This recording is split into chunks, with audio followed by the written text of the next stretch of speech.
The Saudi-based Gulf Cooperation Council on Thursday invited warring sides in Yemen for talks aimed at ending the civil war in the Arab world's most impoverished country, a conflict now in its eighth year.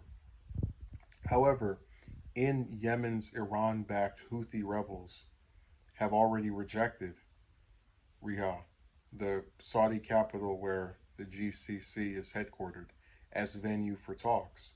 A Saudi led coalition has been at war in Yemen since 2015, seeking to restore the internationally recognized government to power. The Saudis have been trying to oust the Houthis from key territories such as the capital of Sana'a, which the rebels control. The Houthis said they would not attend talks in Riyadh, saying Saudi Arabia cannot be a mediator or host since it's a party in the war. The Houthis say they would instead be open to talks in a neutral country. GCC member states Kuwait and Oman have attempted to mediate in the past. For more than a year, the Iran backed rebels have pushed back against UN and US efforts to relaunch peace talks, focusing instead on trying to capture the city of Marib to complete their control over the northern half of Yemen.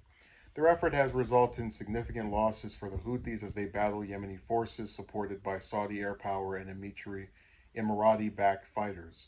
Yemen's conflict erupted in 2014 when the Houthis overran the capital and forced the government into exile. The war has killed tens of thousands of people, including at least 14 and 500,000 civilians. A UN appeal on Wednesday raised 1.3 billion, less than a third of what has been targeted to help Yemenis avoid starvation.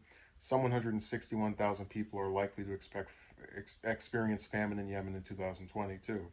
GCC Secretary General Narif al-Hajraf told reporters Thursday that the talks planned for March 29th through April 7th were the latest effort to try and bring the Yemenis to the negotiating table. The solution to the crisis is in the hands of the Yemenis, he said. Al-Hijraf did not name the Houthis specifically, but said the GCC invites all Yemenis without exception to take part in the talks with the goal of discussing political, military, security, economic, and development obstacles in Yemen. He stressed the location of the venue for the talks should not be the focus of concern.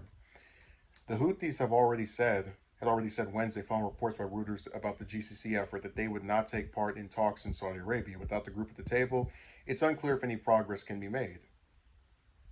So I agree with the Houthis' concern about where the talks take place.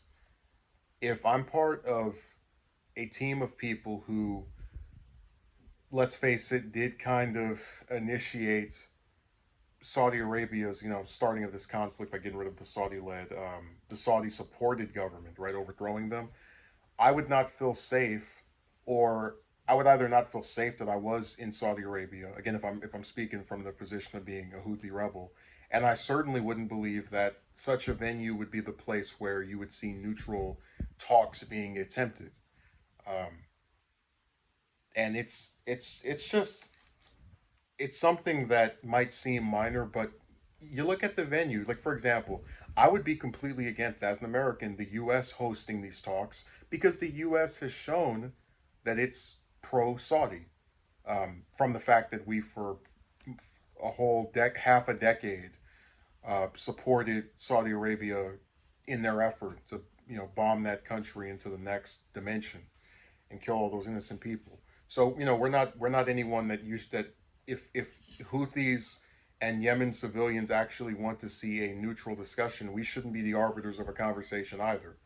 Um, that being said, places like Kuwait, I think those have more grounds and lakes to stand on as places that the Houthis would be more comfortable with because they haven't shown their hand. They haven't shown that they're so biased in favor of one side while asking you to believe that they're neutral or that they can be neutral. It's just like when we try to say we're in favor of the two-state solution for the Israelis and Palestinians, but then every time the Palestinians have something screwed up happen to them, the majority of our lawmakers side with Israel. So when you antagonize one side so much, they tend to not believe that you're going to give them a fair shake, especially if you're hosting where the supposed neutral dialogue is supposed to be taking place.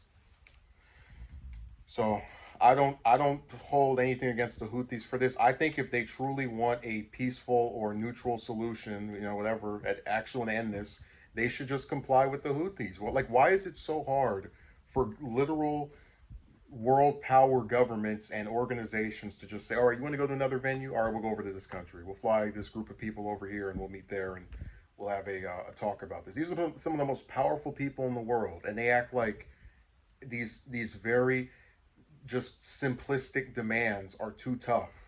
Like, if I'm running a council and I want to end a conflict that has resulted in the deaths of thousands of people and triggered the worst humanitarian crisis in the world, you're damn right I'm going to move the venue if the other side says, "Hey, look, we'll talk to you, just don't do it there."